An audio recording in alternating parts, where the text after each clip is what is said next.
Hello friends, आज हम topic discuss करें क्लास 10 से और जो चैप्टर लिया हमने सिमिलर ट्रायंगल, एक हॉट्स लेवल का शानदार क्वेश्चन लिया है। चलिए देखते हैं, क्वेश्चन पढ़ते हैं कि इन फिगर मैंने आपके लिए बना दिया है कि E is the mid point of AC। Okay, अगर E AC का मिड पॉइंट है तो पता चल गया कि ये जो AE और ये जो EC है आपस में बराबर है। इसे गिवन में लिख देंगे, एंगल 1 एंगल 2 के बराबर है, ये भी क्वेश्चन में गिवन है।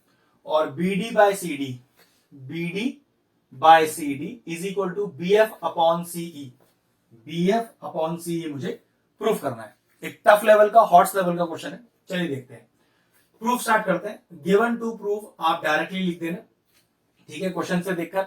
इसमें छोटा सा कंस्ट्रक्शन भी है जिसके बिना ये क्वेश्चन सॉल्व नहीं होगा। चलिए देखते हैं क्या कंस्ट्रक्शन ये है कि एक लाइन ड्रॉ करिए, यहां से मैं नाम डाल देता हूं CM, जो कि EF के पैरेलल हो। तो मैंने कैसे लिखा कंस्ट्रक्शन में, तो कंस्ट्रक्शन है कि ड्रॉ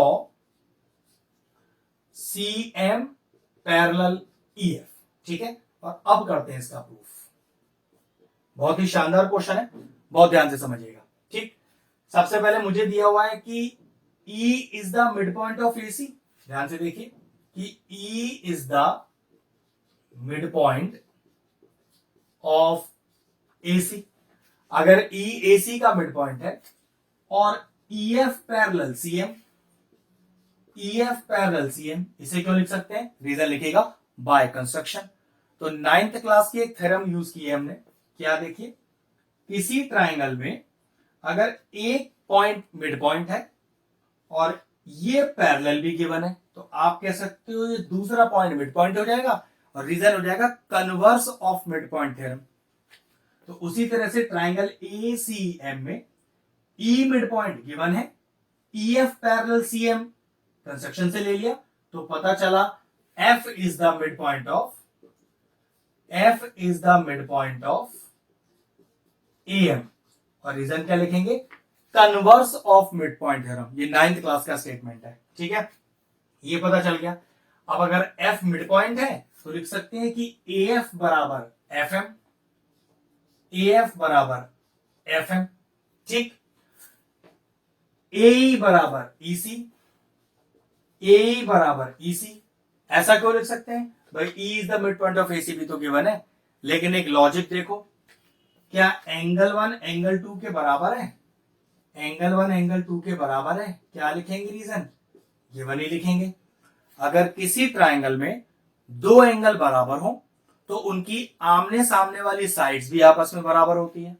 तो एंगल 1 के अपोजिट साइड चेक करो, AF, और एंगल 2 के अपोजिट साइड चेक करो, AE।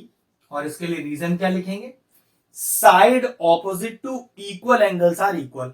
अगर किसी ट्राइंगल के दो एंगल बराबर हैं तो आमने सामने वाली साइड्स भी आपस में बराबर होंगी।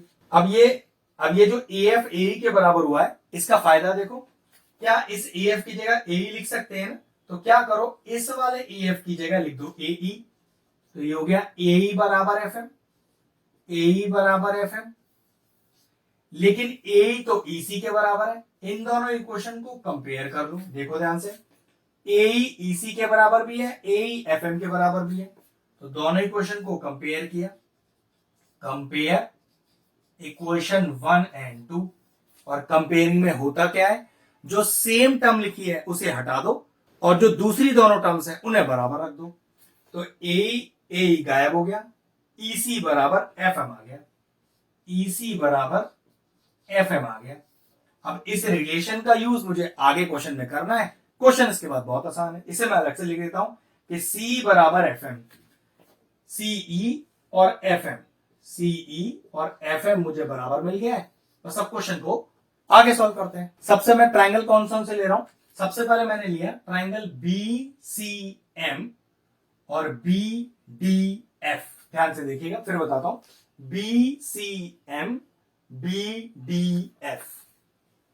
तो in triangle BCM triangle BDF, और जरा ध्यान से देखिए, CM पैरेलल है EF के। EF बोलू या DF बोलू एक ही बात है, तो मैंने लिखा CM पैरेलल FD। एक चीज का ध्यान रखना, एक लाइन पर कितने भी सारे पॉइंट हो किसी भी दो पॉइंट से उस लाइन को रिप्रेजेंट कर सकते हैं, क्योंकि EF पैरेलल था CM के, जो हमने कंस्ट्रक्शन के थ्रू लिया था। लेकिन ध्यान रखना, ये लाइन EF बोलो या FD बोलो, एक ही बात होता है, क्योंकि लाइन एक ही है, बस पॉइंट उसका दूसरा है। तो अगर EF पैरेलल है CM के, तो ध्यान रखना FD भी पैरेलल होगा CM के, तो FD पैरेलल CM। और किसी ट्राइंगल में अगर मैं दो साइड्स आपस में पैरेलल मिल जाए, बीपीटी लगाते हैं तो साइड लेने के काफी सारे तरीके हैं। देखो कैसे, आप साइड ऐसे भी ले सकते हो, BC बाय CD, मतलब आधा आधा, ऐसी BM बाय MF, आधा आधा। इस साइड को बीपीटी से ऐसे भी लिया जा सकता है, BC by BD, BM by BF, ऐसे भी लिया जा सकता है, BD बाय CD, तो यहां पर भी BM बाय MF। तो चेक कर लो हमें क्वेश्चन में रिलेशन किस तरह से लेना है। BD बाय CD, पहले बड़ी साइड फिर नीचे वाली छोटी साइड, तो मैंने लिया BD बाय CD, तो वहां पर भी पहले बड़ी साइड BF अपॉन नीचे वाली साइड MF। ठीक है, अब चेक करो, BD बाय CD मैच हो गया, BF बाय CE चाहिए, BF बाय MF आ रहा है। लेकिन चेक करो, शुरू में ही मैंने प्रूफ कर दिया कि जो MF है वो तो CE के बराबर है, तो बस इस MF की जगह मैं अगले स्टेप पे क्या लिख दूंगा, BD by CD is equal to BF by MF की जगह लिख दिया मैंने CE। ये लीजिए, मेरा रिजल्ट प्रूव हो गया। फिर समझ लेना, अगर आपको किसी भी ट्राइंगल में बीपीटी लगाना है, तो देखो वो ट्राइंगल में बीपीटी किस तरह से लगाते हैं, प्रॉपर तरीके से बता देता हूं। ये ट्राइंगल अगर ABC है आपके पास, और आपको ये बात पता है कि PQ पैरेलल BC आ गया, तो बीपीटी लगाने के बहुत सारे तरीके हैं। वो कैसे, AP by PB, AQ by QC, AP by PB is equal to AQ by QC, इसको भी बीपीटी बोलते हैं। प्रूफ करते समय हम इसी बीपीटी को प्रूफ करते हैं, लेकिन रिजल्ट यूज करते समय, क्वेश्चन में बीपीटी लगाते समय सिर्फ एक यही तरीका नहीं होता है बीपीटी लगाने का, इसको ऐसे भी लगा सकते हैं, AP by AB is equal to AQ by AC, छोटी साइड अपॉन बड़ी साइड, फिर छोटी साइड अपॉन बड़ी साइड, ये भी बीपीटी ही कहलाता है। ऐसे भी लगा सकते हैं, बड़ी साइड अपॉन छोटी साइड, मतलब AB अपॉन PB, इसी तरह से AC अपॉन QC।